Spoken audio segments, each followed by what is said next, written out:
Abangan this Saturday. Hi, we're Shamrock, and you are watching Scene Zone. Ang bookingan. Sino naman ang may baong maintenance? Ay, tulad po ng Sir Bradley. Sa gout. At pangaharana ng Alipin Hitmakers. Ako'y alipin mo kahit hindi batid. At aaminin ko minsan ako'y manhid. Mapapanood alas 12 ng tanghali dito lang sa DZRH TV.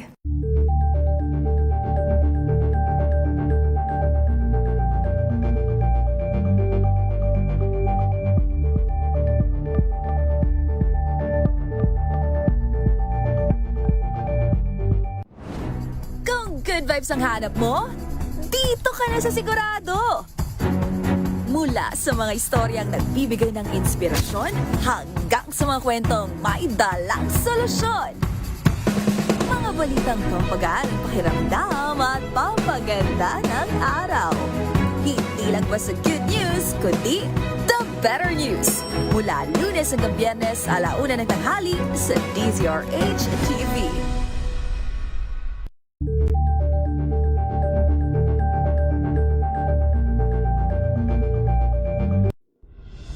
Tuloy-tuloy ang pagtulong, tuloy-tuloy ang pagseserbisyo, at tuloy-tuloy ang balitaan kasama si May Binauhan sa Operation Tulong mula Lunes hanggang Biyernes.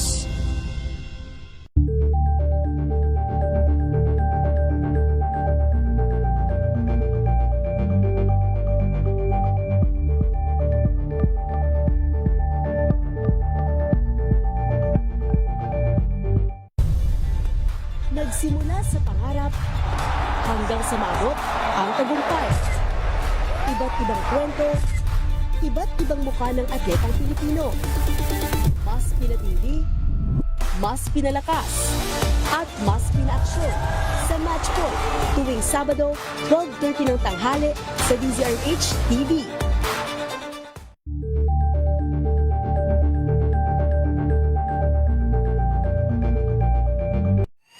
Mga balitang gigising sa inyong umaga. Mga balitang kailangan mong malaman. Mapapakinggan sa ACS Balita sa 2x2 kasama sina Anthony Taberna at Jerry Baha. Lunes hanggang Biyernes.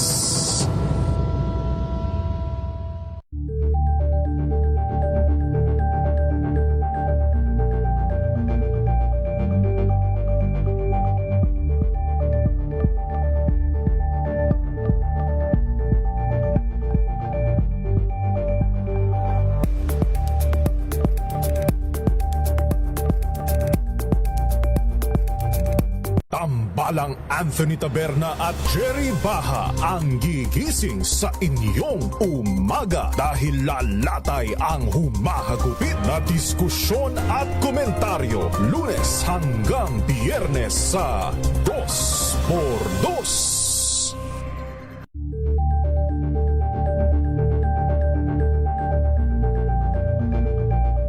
Curious ka ba sa maraming bagay? Kami na ang bahala dyan. Aalamin, tutuklasin at bibigyang linaw namin ang mga katanungang bumabagabag sa inyong isipan. Sa programa kung saan ang bawat sagot ay galing lamang sa mga eksperto. Ang Expert's Opinion tuwing Linggo 3:00 ng hapon dito lang sa DZRH TV.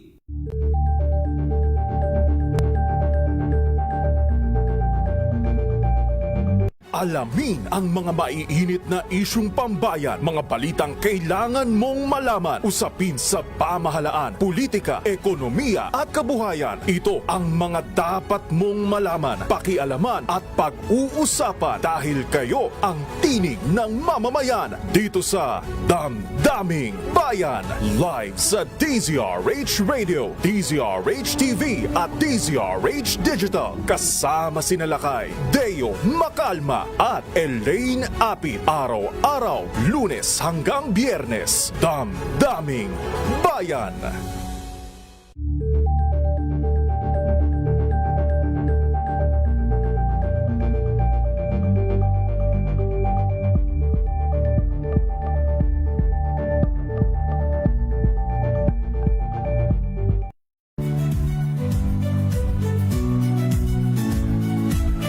Magandang araw mga kaibigan. Ito po ang inyong balerina ng bayan, si Lisa Makuhay Lizalde, na nag-aanyaya sa inyong samahan kami at ang aming mga espesyal na panauhin para sa kalahating oras ng masayang kwentuhan sa aming programang Art to Art, kung saan ang usapang sining at kultura ay para sa lahat. Huwag kaliligtaan, tuwing linggo, alas 3:30 ng hapon, dito lamang sa DZRH Radio, DZRH TV, at via online streaming.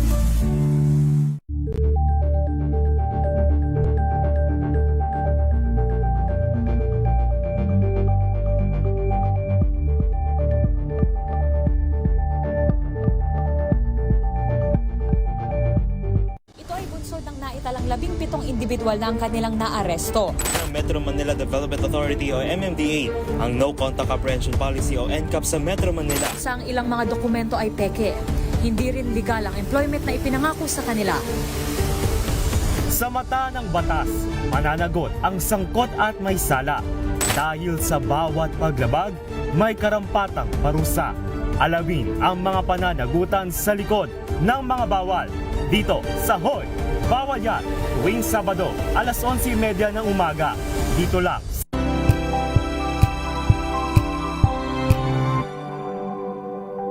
Sa lahat ng bagay, simula pa lang, siguraduhing max protection na. Kasi pag kulang ang proteksyon, baka madaling masira. Sa ngipin, dapat may max protection din. Max sa alaga ng Unique Toothpaste. With Max Protect Formula, help stop cavities before they start, while keeping breath fresh. Try Unique Maximum Fluoride Protection. Para max alaga, max protektado. ACS. Ang galing-galing mo! Smart dishwashing paste ko. Pritong ulam na masebo, plato o kaldero. Tanggaling for everyday. Ganyan pag smart ang dishwashing paste. May double tanggaling formula. Tanggalang sebo, tanggalang bakterya. Pahit para walang pahit, linis fantastic sa metal at plastic. Number 1 ko to. Tanggaling-galing mo! Smart dishwashing paste. ACS. Tinesting, sinuri, siniyasan. Ang resulta? Super effective ang Shield sa pagpatay ng bakterya at virus. Shield Antibacterial Soap. Believe ang mga eksperto sa Philippine Nurses Association. At si Mami. Tiwala ako sa Shield. Shield Antibacterial Soap. Napatunayang mabisa. Ang mga nurse, tiwala. ACS. Wow, ang saya. Isang barangay na labada, puro mancha pa. Goodbye, pahinga. Mommy, isang laba lang yan sa Pride Bar Blue. May powerful stain-away enzymes na malupit sa dunit mancha. At di masakit sa kamay. Isang laba lang yan. Hello, pahinga. Hello, Pride Bar Blue. ACS. May nagbago. May arte. May budget. Akala nyo lang yon. So solid. White Rose Papaya, wow, White Rose. White Rose Papaya, wow, White Rose. White Rose Papaya. May glow up with a White Rose Papaya. White Rose Papaya. May puti power times 2 kasi may papaya at niacinamide. May shea butter and tea tree oil pa. Kutis sulit ang glow up. Glow up with a White Rose Papaya. White Rose Papaya. Kutis sulit ang glow up. ACS. Amoy forever. Amoy LQ. Amoy New Calab Berry Blooms. Amoy kalat, amoy good vibes. Sinisiguro kong tama ang aking choices. Tamang pagkain, lifestyle, at ang partner ko, MX3 Capsule. Gawa ito sa ISO at GMP certified na planta.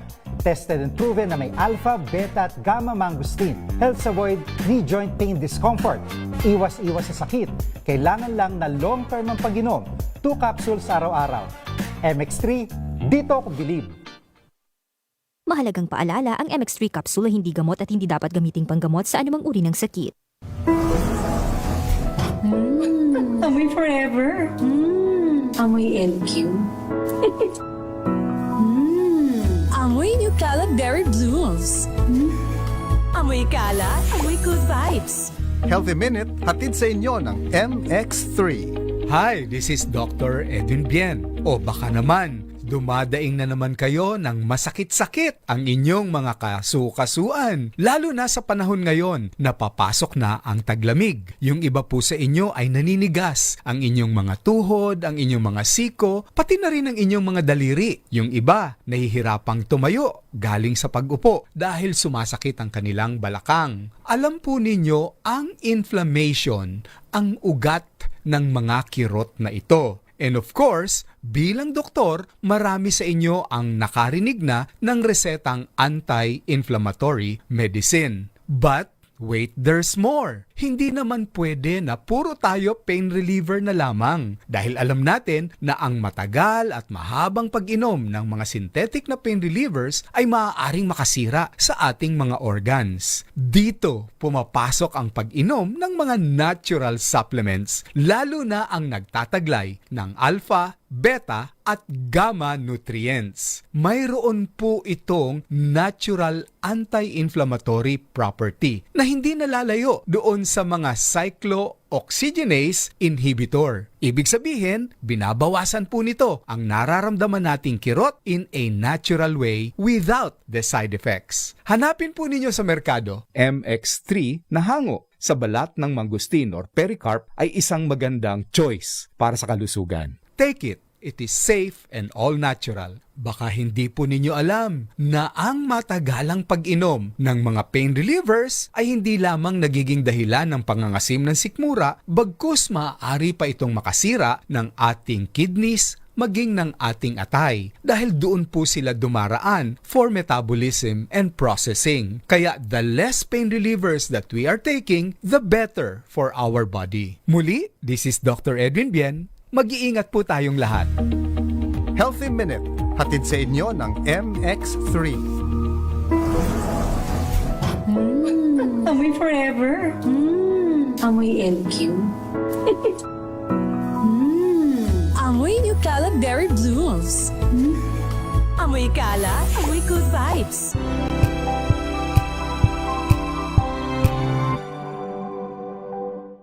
We've got you covered. From the hottest hits, exclusive interviews, kilig to the bones fan meet experience, and hataw performances of your favorite stars. Saturdays, 12 noon, dito lang sa DZRH TV.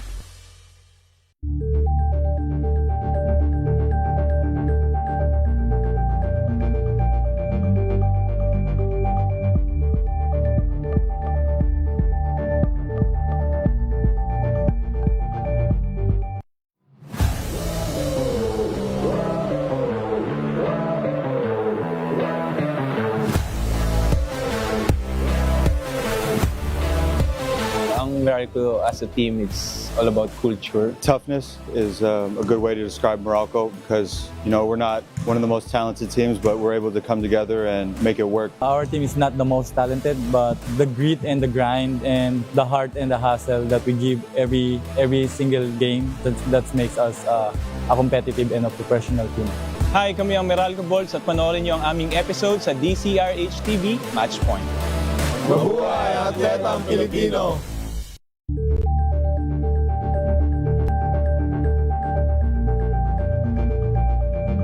Maagang balitaan, maagang usapan sa mga issue at balita. Kasama si Kuya Angelo Palmones sa Magandang Umaga Pilipinas. Mula Lunes hanggang Biyernes.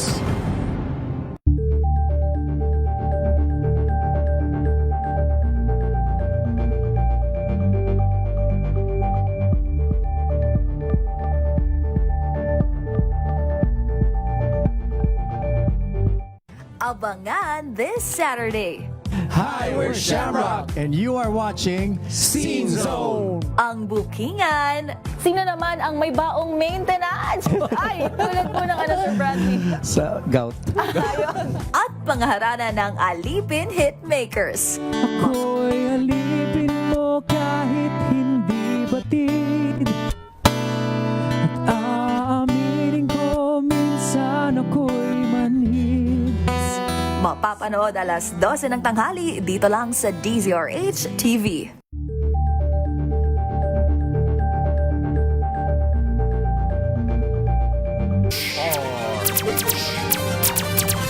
Oras sa udyat, 11 minutos makalipas ang alas 2 ng hapon.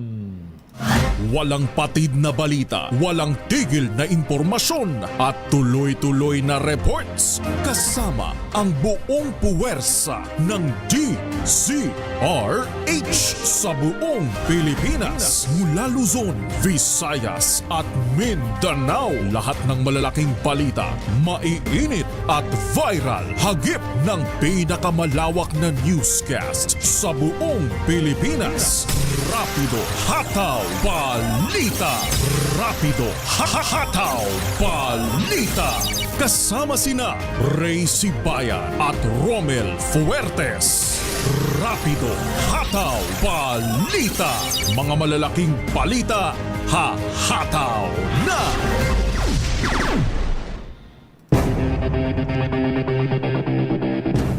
Magandang hapon Luzon, Visayas at Mindanao. Welcome sa inyong programa ang Rapido Hataw Balita ngayong araw ng Miyerkules, ika-14 sa buwan ng Enero.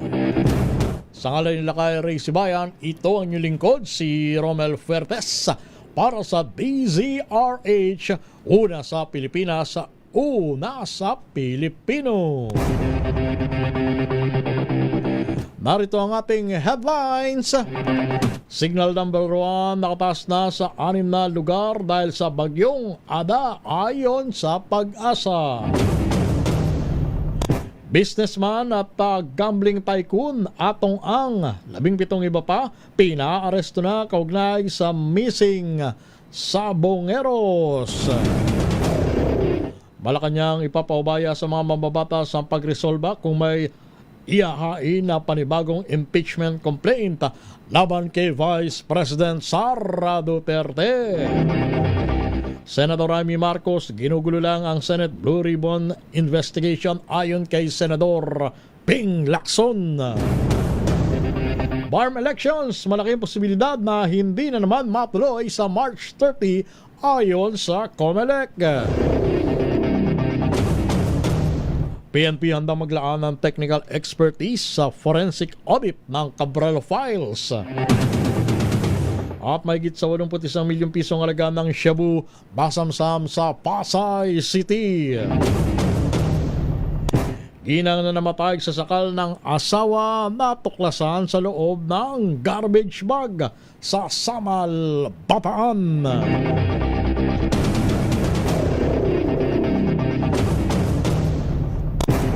Yan ang ulo ng mga balita at narito na ang detalye. Muli, sa ngalan nila kay Ray Sibayan, ito ang inyong lingkod, si Romel Fuertes. Isa ng ganap na bagyo ang binabantayang low pressure area sa silangan ng Mindanao. Ayon sa DOST Pag-asa, papangalanan itong Tropical Depression Ada. Siyang unang bagyo ngayong 2026. Ulitong namataan sa layong 635 kilometro mula sa silangan ng Hinatuan, Surigao del Sur.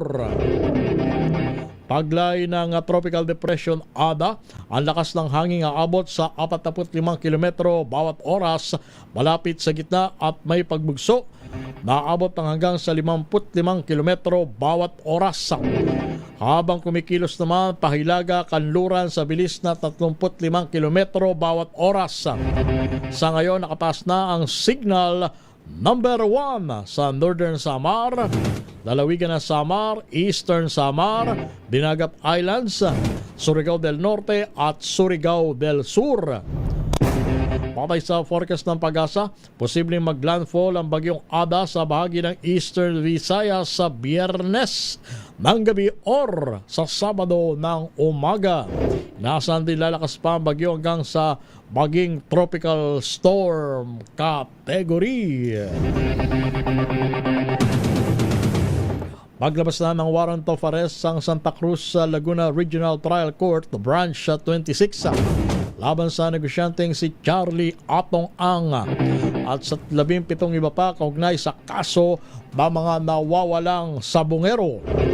Batay sa dokumento na may petsang Enero at 13 o kahapon, nakitaan ng hukuman ng probable cause sa reklamo laban kay Ang at sa iba pang akusado. Ang gambling tycoon at ang iba pang respondents o akusado ay naharap sa kasong kidnapping with homicide na walang inirekomendang piyansa. Matatandaang December 2025, pagsampa ang Department of Justice ng kaso laban kay Ang at sa iba pang sangkot sa kaso ng missing sabongeros.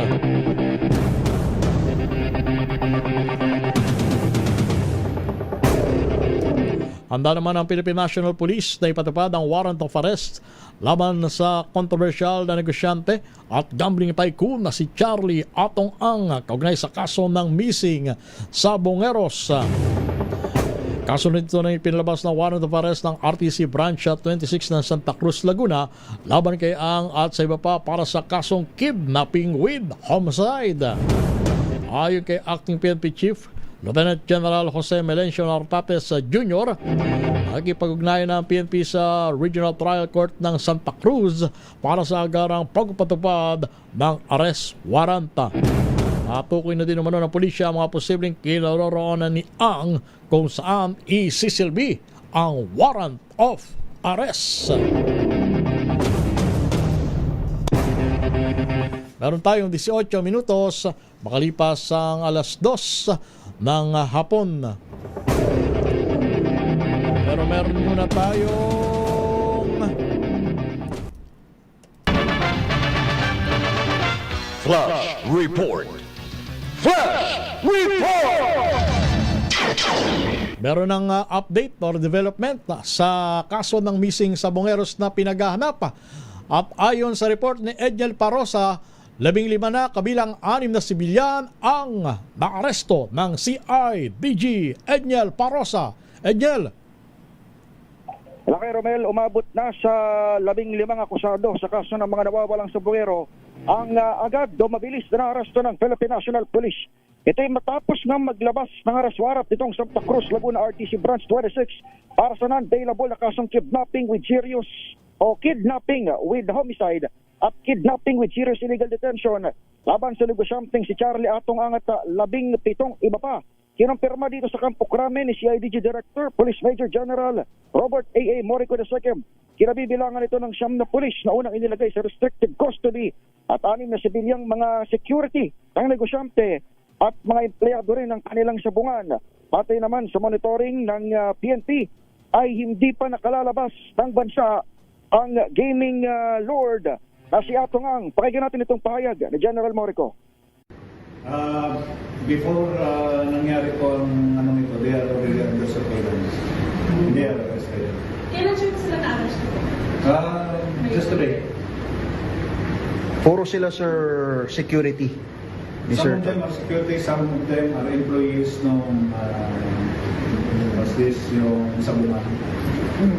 Sir, Siya ngayon ay nasa area pa rin ng iba't ibang mga address nitong si Atong Ang at 2 pa. 3 pa kasama si Atong Ang itong hindi pa na-aresto. Kaugnay itong mga receipt na mandamiento de arresto inilabas ng korte. Pero bukod sa mga pulis, ay nasa area na rin ni Police Colonel John Giagi ng CIDG NCR itong iba't ibang tauhan ng otoridad para subukang hanapin itong iba pang mga akusado sa iba pang address o property ng negosyante kabilang na nung binanggit na ari-arian ni Atong Ang dyan sa Palawan.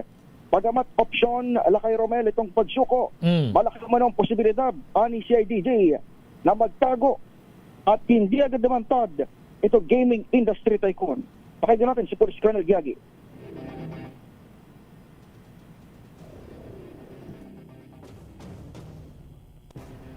Edniel.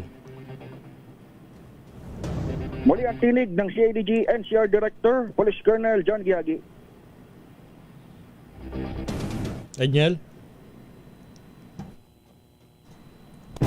May panayam din kay Colonel Diagi, una nating ipinasa dyan anyway. Ang binabanggit na CIDG, Lakay Romel, gaya ng ating sinabi, ay batid nila na hindi magiging madali itong operasyon, pero panawagan pa rin of course ay ang peaceful surrender para dito sa negosyante, lalo pat gayon din naman noong gumulong itong kasuhan ay payapa rin naman siyang lumahok doon sa proseso at yan ngayon ay panawagan, Lakay Romel, ng PNP. Ang sigurado ay narito pa sa loob ng Pilipinas si Atong Ang batay sa assessment ng PNP. Yan ang binabanggit ni General Morico ng CIDG dahil ang kanyang termino na ginamit, Lakay Romel, ay under surveillance. Itong grupo kasama si Ginoong Charlie Atong Ang, naging iba pa niyang mga co-accused even before lumabas itong warrant of arrest. Yun yung dahilan kung bakit paglabas o pagbalita, pagputok ng balitang mayroon ng warrant yung korte ay mabilis na dakip ng PNP itong ilan sa mga akusado dito sa kaso. Okay. Thank you, Edniel. Wala rito sa Camp Crame, ako pa rin si Edniel Parrosa, Razor H. Una sa Pilipinas, una sa Pilipino. Nakahandang tumulong ang anti-crime group ng Philippine National Police para sa posibleng forensic audit ng Cabral file. Kaugnay ito ng payag ni DPWH Secretary Vince Dizon na susuportahan ito ang paglabas ng listahan ni dating DPWH Undersecretary at Yumaong Maria Catalina Cabral na mga sangkot na politiko sa flood control iskandal. Lino naman ni Acting PNP Chief Lieutenant General Jose Melencio Martates Jr. na wala pa silang natanggap na kopya ng tinutukoy na dokumento. Una nang sinabi sa DZRH ni PNP spokesman Brigadier General Randolph Tuanyo na nakikipag-ugnayan ng Ombudsman sa ACG makarang i-turn over ng DPWH sa kanilang tanggapan ang ilang computers ni Cabral. Standby, Maringlet Narciso. Alanganin ng matuloy ang Barma parliamentary elections na itinakda sana sa March 30. Ito ang inamin ni COMELEC Chairman George Garcia sa panayam ng DZRH matapos ang pagpasa ng Bangsamoro Transition Authority sa redistricting law. Sinabi ni Garcia bagamat kinikilala ng COMELEC ang akbang ng BPA, huli na ang pagpasa ng redistricting dahil pasok na ito sa 120 araw bago ang halalan. Git ng COMELEC Chairman, labag sa batas kung ipipilit na isagawa ang halalan sa March 30. Binanggit pa ng COMELEC Chairman, nasa Kongreso na ang bola kung kailan isasagawa ang unang Bangsamoro elections pero apila ng COMELEC huwag itong gawin sa susunod na taon o sa 2028. Standby din paring Raymond Danpaas. Sukol ang high value individual na babae sa 81.6 million pesos na hininalan siya sa kabahan ng Seaside Boulevard, Barangay 76 sa Pasay City. Kinlala ng Southern Police District ang 26 na taong gulang na suspect base alias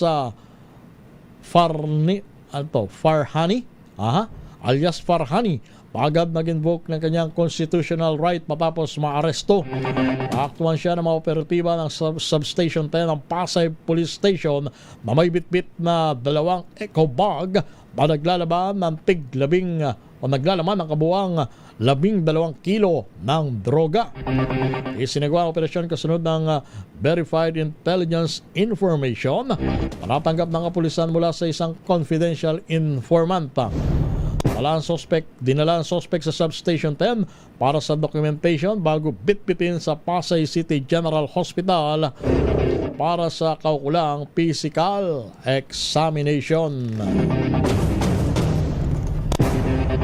Sa oras na 25 minutos, makalipas ang alas 2 ng hapon na punta tayo sa report. Manggagaling sa labas ng ating impilan, Malacanang ipinaubaya sa mga mababatas ang pagresolba sakaling may maihaing panibagong impeachment complaint laban kay Vice President Sara Duterte.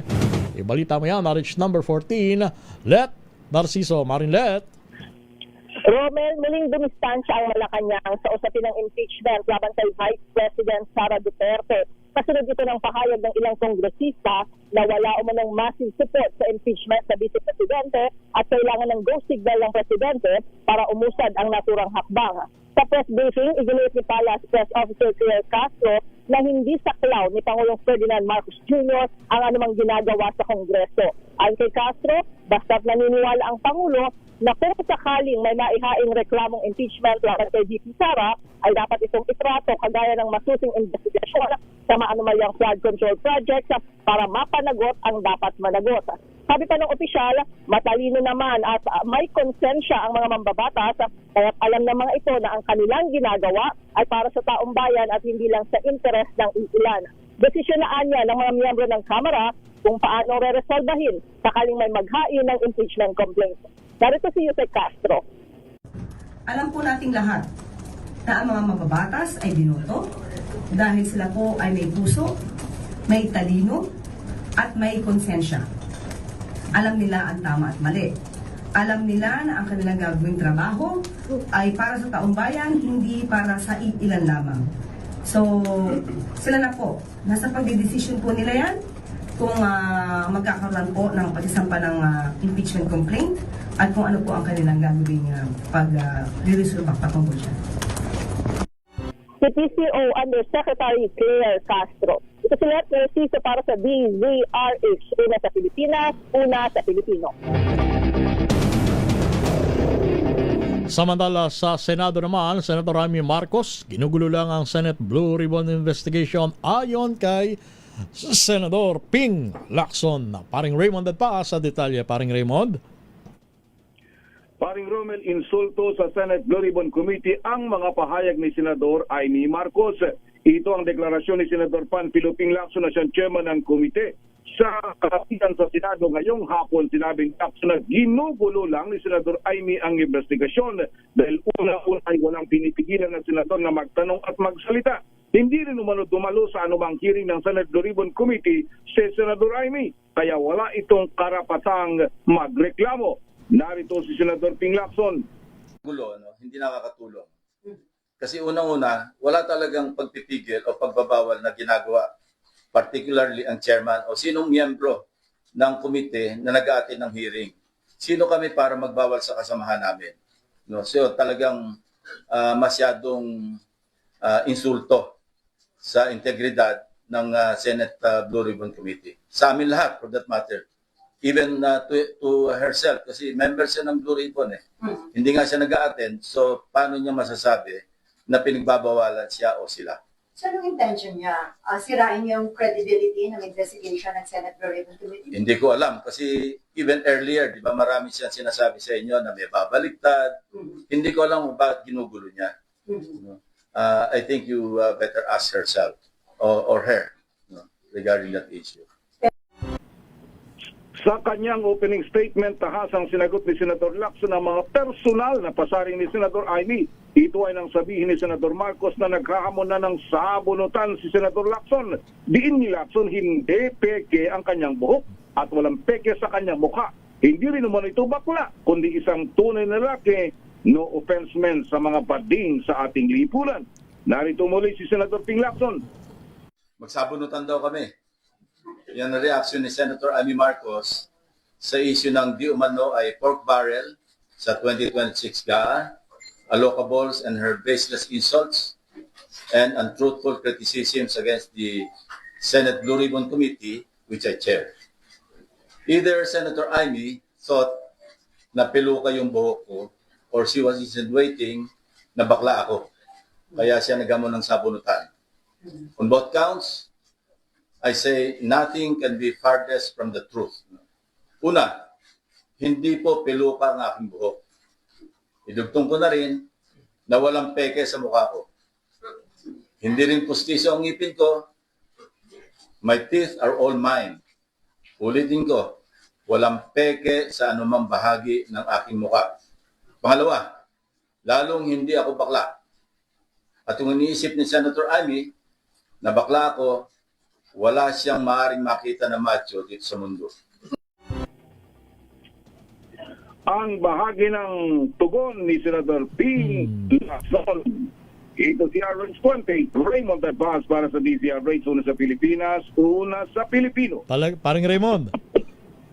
Ay, nawala Yes, na siya. paring Raymond. Oo, mukhang nagiging personalan na ang bangayan ni na Senador Ping Lacson at Senator Amy Marcos. Itong huli, nung una, matagal na nanahimik, paring Romel, si Senador Ping, doon sa mga personal na, supposedly personal na pag-atake ni Senador Amy. Pero nitong huli, dahil hindi lang daw siya, kundi dinadamay na yung Blue Ribbon Committee at yung Senado as a whole, kaya napilitan na daw sumagot itong si Senador Ping Lacson at kailangan niya ng ilatag ng itong katugunan niya doon sa pamemersonal na sa kanya ni Senador Amy Marcos dahil unang-una, hindi naman na ito nag-attend ng hearing, paano siya makapagreklamo? Yun ang binabanggit kanina ni Senator Ping laban kay Senator Amy. Saka, in the first place, paring Raymond, wala sa personalidad at sa attitude ni Senador Ping Lacson na patulan yung mga ganyang personal na pag-atake, pero ngayon mukhang hindi siya napigilan. Iyon ang binabanggit na paring Romel, itong si Senator Ping. Sige, paring Raymond, at antabayanan natin ang mga susunod na kaganapan dyan sa Senado. Paring Raymond? Sige. Tignan mo nga naman, grabe ang bangayan ng dalawang mambabatas na ito, ha? Pero dapat mag-focus tayo sa tunay na issue. Tama yung tanong kanina ano ang dahilan kung totoong ginugulo ni Senator Amy Marcos ang investigasyon ng Senate Blue Ribbon Committee dito sa flood control scandal. Hanggat walang ibinibigay na direktang sagot sa katanungan na yan, magiging palaisipan sa publiko kung ano ang intensyon, kung ano ang motibo ni Senator Amy Marcos. Pagpapalutang naman ng impeachment laban kay Pangulong Marcos, agenda para madiskaril ang kampanya ng gobyerno laban sa katiwalian. Ibalita mo yan, RH number 12, Manang Milky Regunan. Manang Milky. Romel, posibleng pinalulutang umunong impeachment complaint laban kay Pangulong Bongbong Marcos para sirain ang anti-corruption drive ng gobyerno. Ayon kay House Assistant Majority Leader Zia Alonto Adjong, pwede ang agenda ay ilihis ang atensyon mula sa mga personalidad na nadadawit na ang pangalan sa flood control controversy. Sabi ni Adjong, normal na sa mahuling taon ng kasalukuyang administrasyon, nagsisimula na ang ingay sa politika. Sa kabila ng pinalulutang ng impeachment laban sa Pangulo, sinabi ni Adjong, wala silang nababalitaan na kumikilos o kumukuha ng suporta mula sa mga kapwa mambabatas para suportahan ang impeachment complaint. Si House Senior Deputy Minority Leader Edgar Erice ang nagpalutang ng umunong impeachment laban sa Pangulo na posible umunong i-file sa Pebrero. Dalawa umunong congressman na kakampi ni Vice President Sara Duterte ang mag-i-endorse ng impeachment complaint laban kay Pangulong Marcos. Sa ngayon, ayaw naman makialam pa ng minority group sa Kamara dahil ayon kay House Deputy Minority Leader Antonio Tino. Ang kanilang pinaghahandaan ay impeachment laban kay Vice President Sara Duterte na ang reklamo ay tiyak ipafile sa Kamara sa Pebrero. Ako si Milky Regunan, nagunat para sa DCRH, una sa Pilipinas, una sa Pilipino. Manang Milky, isang tanong lang. Obviously, ang kapalaran ng impeachment complaint ay nakasalalay sa bilang. Ito bang tinutukoy na nakaumang daw na impeachment complaint laban kay Pangulong BBM? Ito ba ay may bilang sa iyong pagtaya dyan sa Kamara? Unang-una, yung mga identified na kaalyado ng administrasyon, ayaw pa nilang patulan dahil ayon sa kanila, ito lamang daw ay espekulasyon. Ito yung sinasabi lang daw ni Congressman Erice. Dahil ang alam nila ang talagang natutuloy sa susunod na buwan, Pebrero, ay ang impeachment complaint laban kay Vice President Sara Duterte. Ayun. Kasi sa katotohanan na impeachment is a number game, di ba, Manang Milky? Kung may numero yan, talagang nagpapasayan. Pero kung iilan lang kayo dyan na nagsusulong, ay automatic mababasura. Totoo yan. Lalo na kung titignan mo ang komposisyon pa rin ng 20th Congress. Sabi na natin naalis itong si former House Speaker Martin Romualdez. Pero kung numbers game ang pag-uusapan, ang pinakamarami pa rin ay ang lakas, susunda ng NUP, na ang lahat ng ito ay identified kay Pangulong Marcos. Ayun, hindi sa pinipreempt natin ng magiging resulta ng impeachment complaint sakali may magain laban kay Pangulong Marcos. Pero obviously mukhang ang bilang umaayon, hindi ba? Doon sa mga sumasalungat sa impeachment complaint. Sakaling may magharap nga laban kay Pangulong BBM. Baka nga hindi na umabot sa pagbibilang, Romel, baka doon pa lamang sa House Committee on Justice, kapag bininig itong impeachment complaint, ay baka hindi na makarating pa sa plenaryo. Okay. Maraming salamat, Manang Milky Regunan. Ako si Milky Regunan, Abuna, para sa DCRH, una sa Pilipinas, una sa Pilipinas. 37 minutos makalipas ang alas 2 ng hapon. Mga magsasaka at mangingisda sa mga probinsya na posibleng daanan ng bagyong Ada, pinaghahanda na ng Department of Agriculture. Val Gonzales sa detalye. Val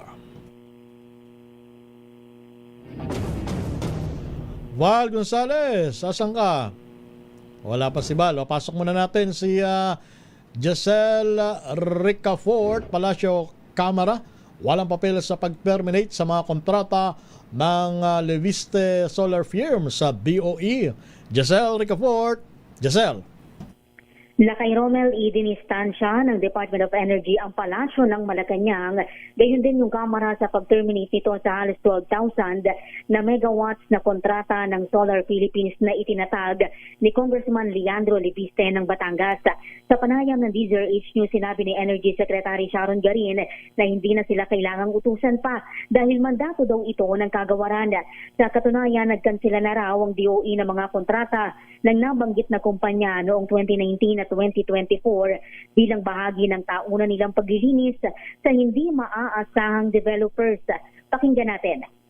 Yung isa sa pinakamalaki, significant kasi 17,000 megawatt siya. So, hindi po kailangan utusan kami kasi trabaho po namin to. We need to make sure that we deliver the megawatts na directive ng Presidente. So, part na to po ng trabaho na inatasan kami. We have to make sure that we clean out the developers na hindi maasahan. And we look for better ones. So, no need for orders from anybody. It's the job of the DOE. So, Ipinauubaya na ng kalihim sa DOJ kung anong magiging multa o parusa sa Solar Philippines at nilinaw niya na na estima pa lamang yung inanunsyo niyang 24 na bilyong piso na penalty niyan. Pero maaari pa raw umapila sa korte yung solar firm na sa pagkakaalam ng kagawaran kay Congressman pa rin yung 79% ownership. Malamig na yung Energy Secretary na muling pagbigyan yung nabanggit na kumpanya para bawiin yung termination sa pag-diet na binigyan na nila ito ng maraming pagkakataon at hindi naman daw tumugon sa kanilang pakikipag-ugnayan. Ito si Giselle Ricafort para sa DZRH, una sa Pilipinas, una sa Pilipino. Balikan natin si Val Gonzales. Val.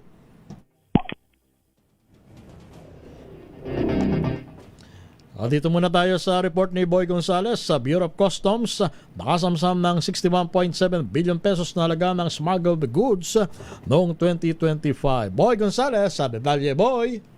Lakay Romel, nakakumpiska ang Bureau of Customs ng kabuang 61.7 bilyong pisong halaga ng smuggled na illegal na produkto noong 2025 matapos magsagawa na may git 1,000 enforcement operation sa iba't ibang pantalan at hangganan ng bansa.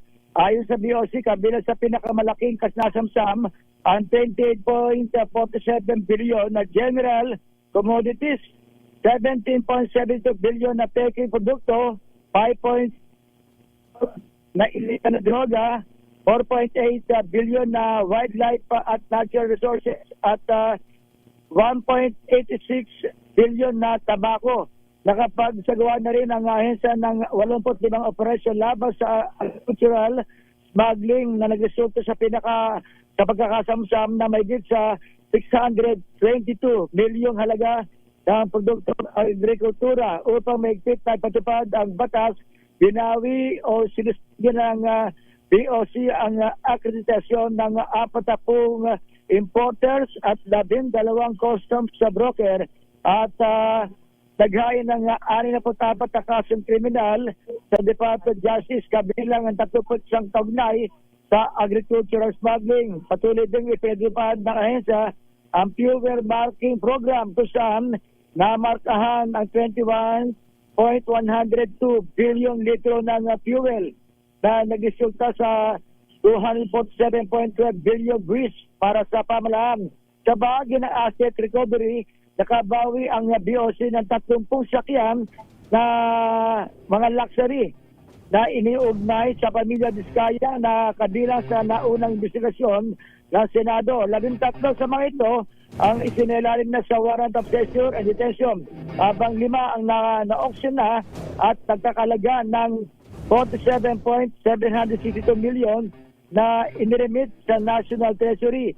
Sinabi ni Customs Commissioner Ariel Nepomuceno, patunay ang mga nakamit na noong 2025 ng pagpapatupad na mahigpit na kampanya laban sa smuggling at katiwalian.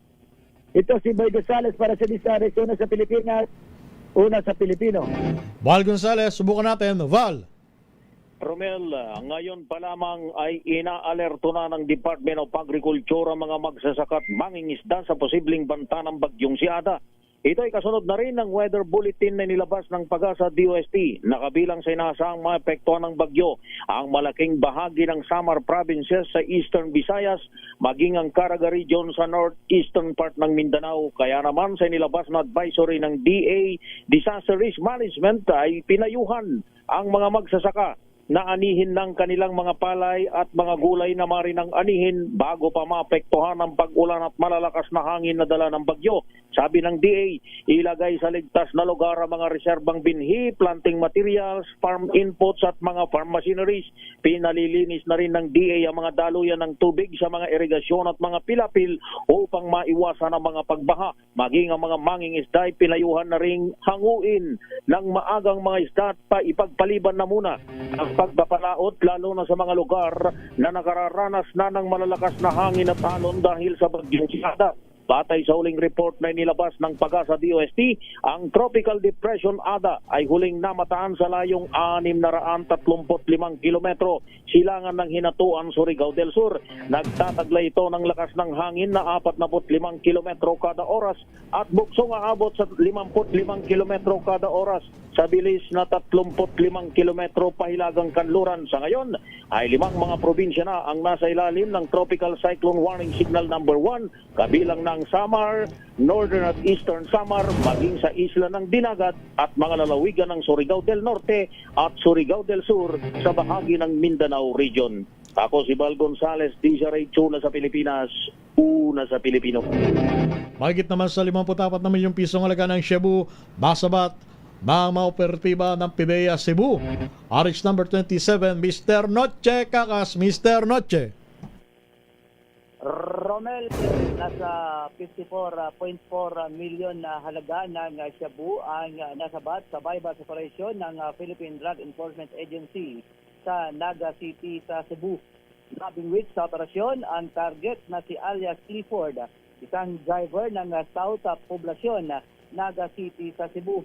Arestado rin ang 3 kasabwat na sina alias Maricel, alias Joseph at ang online seller na si alias Barbara, 29 anyos.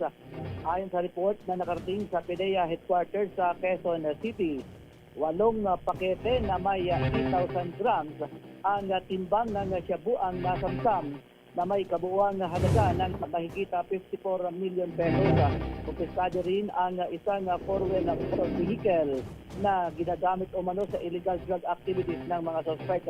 Ayon pa sa PIDEA, regardless sa quantity at kalidad ng shabu, pagbibenta ng dangerous drugs ay may penalty umano ng life imprisonment at may multa na 500,000 hanggang 10 million pesos. RH 27, natika ka sa DZRH, una sa Pilipinas, una sa Pilipino. Mga taxpayer, sa Navotas pinarangalan, Edwin Duque. Edwin.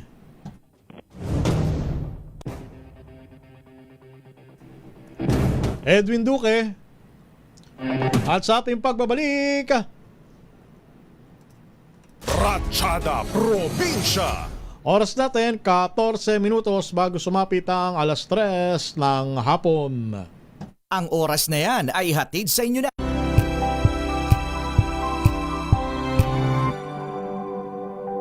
Hello, Washi! Laundry day na naman! Yay! Anong meron? Mancha ng chocolate, putik, may libag pa! Kaya natin yan! With Pride Washing Machine Detergent, may triple stain-away formula. Tanggal ang makapit, madikit, at malupit na dumit mancha. Kaya easy-easy ang labada. Mula noon hanggang ngayon! All you need is pride! All you need is pride! ACS! MX3, dito ko bilib.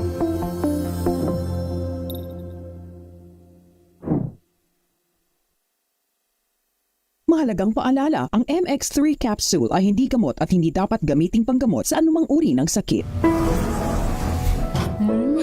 Amoy forever. Amoy LQ. Amoy New Cala Berry Blooms. Amoy Cala, amoy good vibes.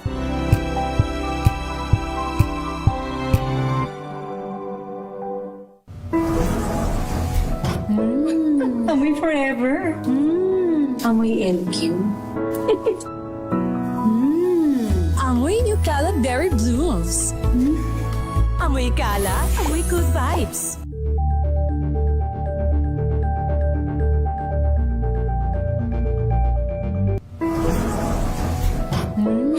Amoy forever.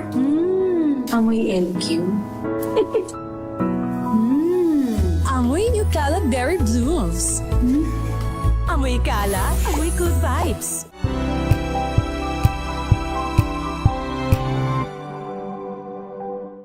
Alamin ang mga maiinit na isyung pambayan, mga balitang kailangan mong malaman, usapin sa pamahalaan, politika, ekonomiya at kabuhayan. Ito ang mga dapat mong malaman, pakialaman at pag-uusapan dahil kayo ang tinig ng mamamayan dito sa Damdaming Bayan.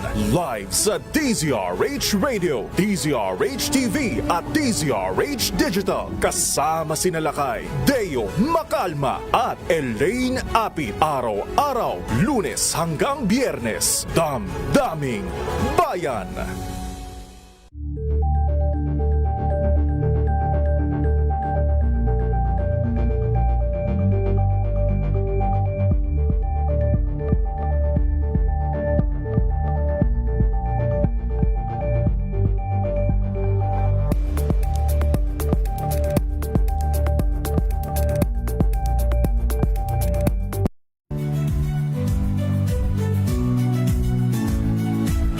Magandang araw mga kaibigan.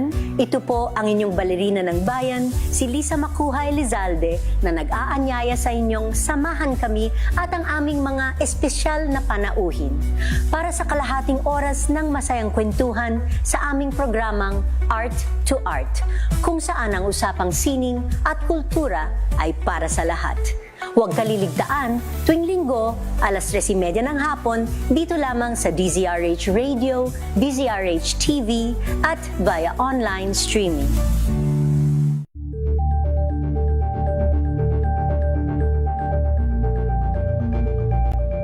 Ito ay bunsod ng naitalang 17 individual na ang kanilang naaresto. Ang Metro Manila Development Authority o MMDA ang No Contact Apprehension Policy o NCAP sa Metro Manila. Sa ilang mga dokumento ay peke. Hindi rin legal ang employment na ipinangako sa kanila. Sa mata ng batas, mananagot ang sangkot at may sala. Dahil sa bawat paglabag, may karampatang parusa. Alamin ang mga pananagutan sa likod ng mga bawal. Dito sa Hoy! Bawal Yan! Tuwing Sabado, alas 11:30 ng umaga. Dito lang sa DZRH TV.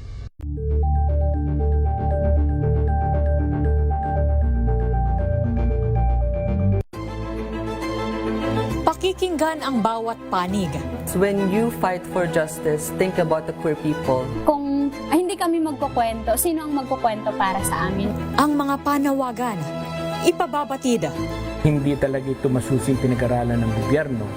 The women who are beaten and abused.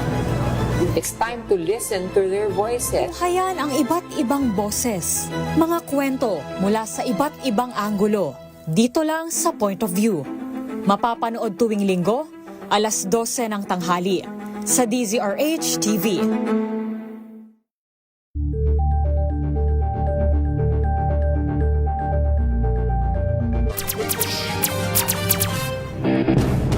Balita mula sa iba't ibang lalawigan, ginang na namatay sa sakal ng asawa, natuklasan sa loob ng garbage bag sa Samal, Bataan. Dani Kumilang, Dani.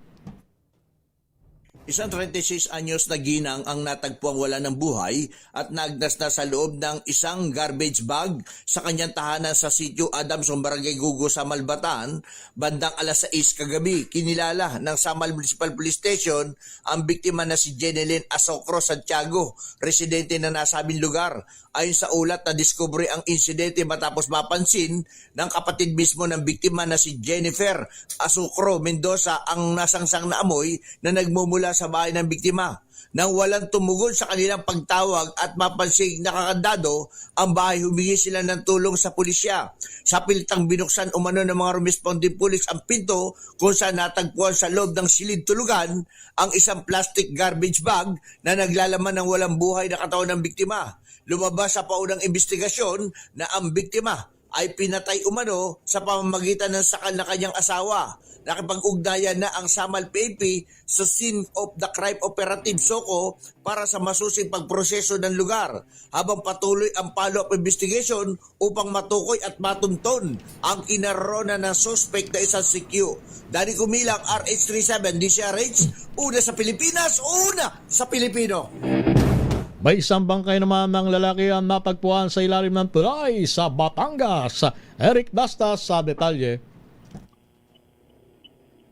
Pero Melna, wala ng buhay nang matagpuan ng mga otoridad ang bangkay ng isang lalaki sa ilalim ng tulay sakop ng Lipa Garcia Bypass Road, Oroca 7, Barangay Celestino, Lipa City sa Batangas. Ayon sa Lipa City Police, ipinagbigay alam sa kanilang tanggapan ng isang grupo ng kababaihan na nagja-jogging sa naturang lugar na meron silang nakitang nagkalat na dugo sa ibabaw ng tulay, at ang kanila itong tingnan ay doon na natuklasan sa ilalim ng tulay na merong lalaki na nakagapos ang mga kamay gamit sa siyang kulay itim na medyas, at sa kanilang pagsisiyasat sa biktima ay nakita nilang may tama ng bala sa ulo mula sa hindi pa mabatid na kalibre ng baril. Patuloy ang sinasagawang investigasyon ng mga otoridad sa naturang insidente, habang inaalam na rin ng mga otoridad ang pagkakalanlan ng biktima. Ito si Eric Testas para sa DCRH, una sa Pilipinas, una sa Pilipino. Dalawang lalaki naman bumunot ng baril habang inahanapan ng ID sa isang police checkpoint sa Marawi City. Ano nangyari? Paring June, di makutak. Paring June. Paring Romel, naalarma ang isang police checkpoint sa barangay Kadayunan 2, Marawi City nang inilabas na isa sa dalawang suspect ang baril nito sa bag habang hinahanapan ng identification ng mga pulis. Itinuring itong serious threat ng checkpoint PNP at agarang inaresto ang dalawang suspect na ayaw ibigay ang kanilang pagkakakilanlan sa otoridad. At nakuha ng pulis sa isang caliber 45 pistol, mga bala, ID, sling bag at dalawang cellphones. Ang dalawa ay hinihinalang gun for hire sa area na hinaharap ngayon sa kasong illegal possession of firearms under RA 10591 at kasong direct assault against police officers. Pinapurihan naman ng ProBar ang alertness and professionalism ng police bar personnel na naka-station sa barangay Kadayunan 2 checkpoint sa Marawi City. At napigilan nito ang disinsanay isa na namang pagkalagas ng buhay gamit ang baril mula sa kamay ng mga masasamang loob. Mula sa mainit-init na panahon sa Central Mindanao, RH19, June Di Makotak, DCRH, una sa Pilipinas, una sa Pilipino. Standby Jocelyn Maque, standby Ruel Saldico, standby Freddy Fajardo, standby June Suter. 4 na minuto bago sumapit ang alas 3 ng hapon. Number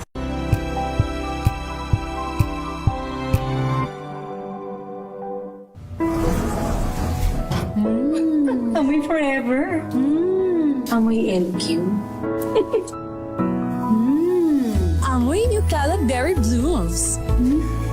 Amoy Cala, amoy good vibes.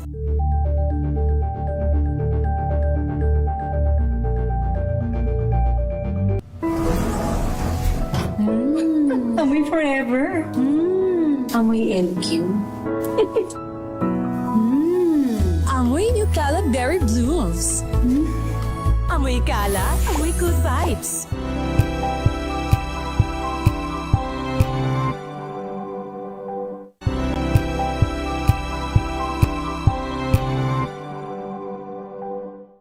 Maagang balitaan, maagang usapan sa mga issue at balita. Kasama si Kuya Angelo Palmones sa Magandang Umaga Pilipinas. Mula Lunes hanggang Biyernes.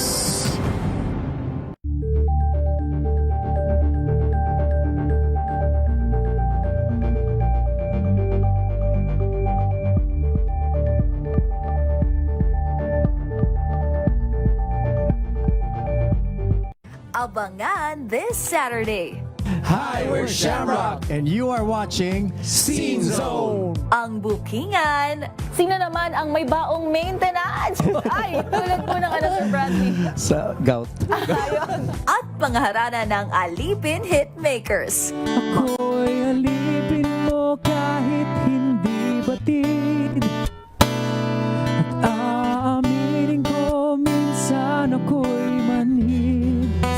Mapapanood alas 12 ng tanghali dito lang sa DZRH TV.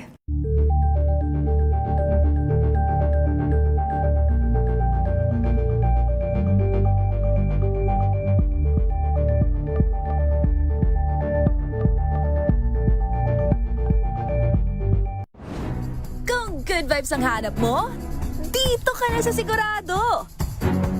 Mula sa mga istoryang nagbibigay ng inspirasyon hanggang sa mga kwentong may dalang solusyon. Mga balitang pampagaan ng pakiramdam at papaganda ng araw. Hindi lang ba sa good news, kundi the better news.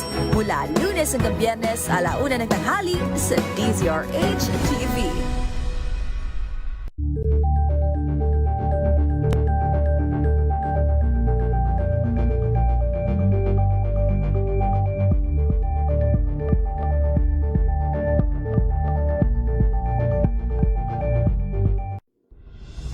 Tuloy-tuloy ang pagtulong, tuloy-tuloy ang pagseserbisyo, at tuloy-tuloy ang balitaan kasama si May Binauhan sa Operation Tulong mula Lunes hanggang Biyernes.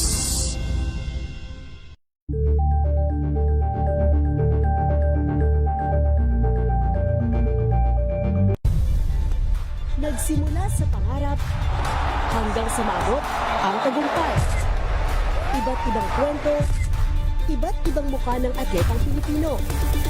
Mas pinatindi, mas pinalakas, at mas pinaaksyon sa Match Point tuwing Sabado, 12:30 ng tanghali sa DZRH TV.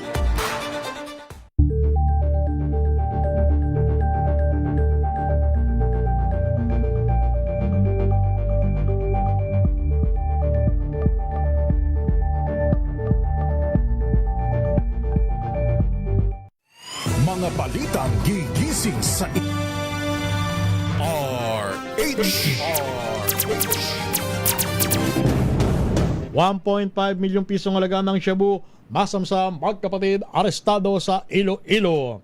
Jocelyn Maque ng Action Radio Iloilo. Jo! Umaabot sa 1.5 million pesos na halaga ng suspected shabu ang nakuha sa magkapatid na nahuli sa drug buy-bust operation sa Barangay Lanit sa Halo District. Na-recover kina Boyboy at Janjan ang 11 sachet ng suspected shabu na may bigat na 220 grams. Ayon kay City Drug Enforcement Unit Head, Police Captain Roque Jimeno III, malaki ang nakumpiska na iligal na droga sa magkapatid dahil bagong kuha lang ito mula sa kanilang source sa Barangay Bakhaw, Mandurriao. Pinaniniwalaan na preparasyon nito ng magkapatid magkapatid upang ibenta sa nalalapit na Dinagyang Festival sa lungsod. Mula sa Action Radio Iloilo, ito si Jocelyn Maque para sa DZRH, una sa Pilipinas, una sa Pilipino. Maraming salamat Jocelyn Maque. Samantala, Camarines Sur, top 1 sa mga destination sa Bicol Region. Ayon yan sa Department of Tourism. RH number 18, Roel Saldico. Roel.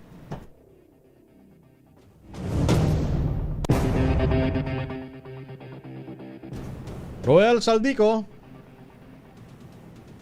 Wala si Roel Saldico.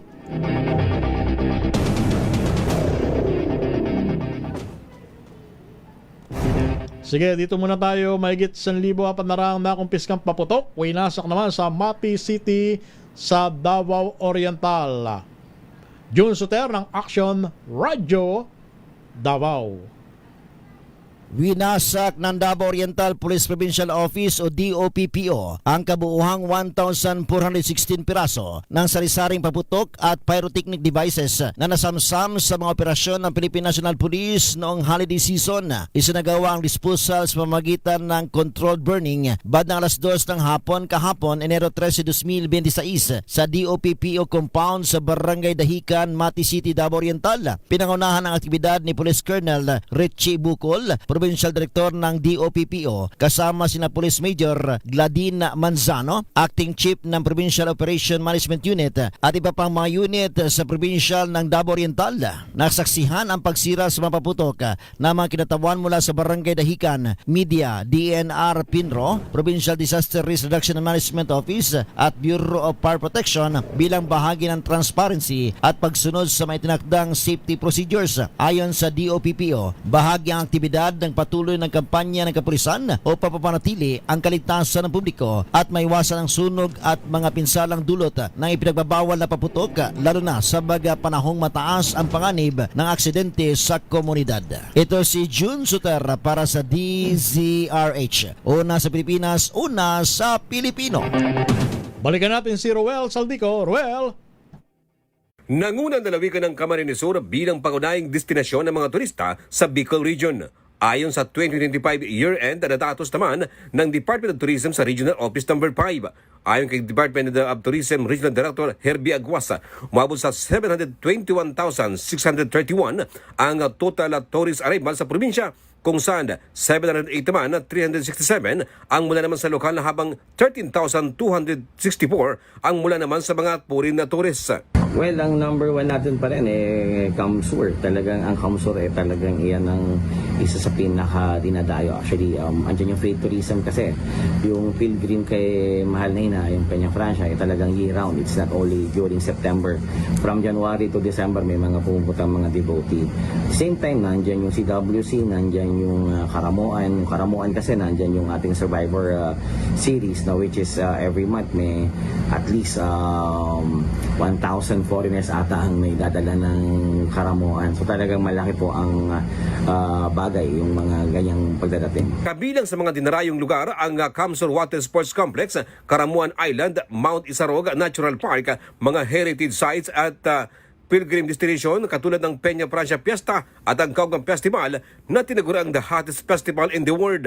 Samantala, ikinagagalak naman ni Camarines Sur Governor Elry Villafuerte ang resulta ng Department of Tourism na sa pagiging top 1 ng Camarines Sur sa Bicol Region. Dahil patunay ito sa mga sama-samang pagsisikap ng mga pamahalang panlalawigan, mga lokal na pamahalaan at pribadong sektor sa pagpapalakas ng turismo. Anya, hindi lamang pagkilala ang dulot nito, maging ang mas maraming oportunidad sa trabaho at kabuhayan para naman sa residente ng lalawigan ng Camarines Sur. Mula dito sa Bicol, ito si RH18 Roel Saldico, una sa Pilipinas, una sa Pilipino. At yan ang kabuuan ng ating balitaan talakayan, itinampok sa Rapido Hataw Balita. Sa ngalan nila kay Ray Sibayan, ito ang inyong lingkod, si Romel Fuertes. Oras natin, 5 minuto makalipas ang alas 3 ng hapon. This time check is brought to you by Galing-galing mo, Smart dishwashing paste ko, pritong ulam na masebo, plato ng kaldero, tanggaling for everyday. Ganyan pag Smart ang dishwashing paste. May double tanggaling formula. Tanggal ang sebo, tanggal ang bakterya. Pahit para walang bahid, linis fantastic sa metal at plastic. Number 1 ko to. Tanggaling-galing mo, Smart dishwashing paste. ACS. May nagbago. May arte. May budget. Akala nyo lang yon. So solid. White Rose Papaya, wow. White Rose. White Rose Papaya, wow. White Rose. White Rose Papaya. May glow up with a White Rose Papaya. White Rose Papaya. May puti power times 2 kasi may papaya at niacinamide. May shea butter and tea tree oil pa. Kutis sulit ang glow up. Glow up with a White Rose Papaya. White Rose Papaya. Kutis sulit ang glow up. ACS. Wow, ang saya. Isang barangay na labada, puro mancha pa. Goodbye, pahinga.